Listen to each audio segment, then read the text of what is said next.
Ние сме конкретно како локална самоуправа силно фокусирани тоа да го оствариме и нема бегање ние ќе го направиме. Тоа веќе сме нафатиле од тој стариот проект кој што беше со 47-8 можеби 50 пумпи и економска неоправданост во секоја смисла на зборот. Направивме проект кој што е само со една пумпа и го реши проблемот за цело Трпеца и Трпеца да добијат заслуженото место на туристичката мапа. Предната влада на ВМРО ДПМН има намера на целата територија на Македонија да го реализира, а тоа е од централниот буџет да реалоцира до 250 милиони евра за проекти кои што се поврзани со општинската локална инфраструктура.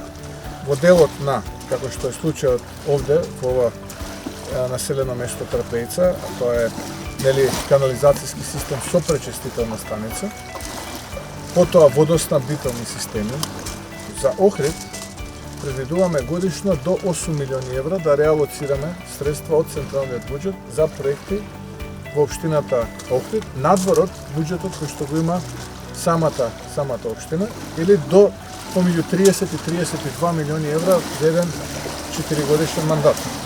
Меѓу проектите кои што ги идентификувавме како приоритети е и проектот за изработка на канализација овде заедно со пречистителна станица. Сличен таков проект ќе се прави во Долнова Кочереј. Потоа тука е проектот за изградба на катна гаража во центарот на градот, до пазарот. Потоа ново училиште Григор Прличев.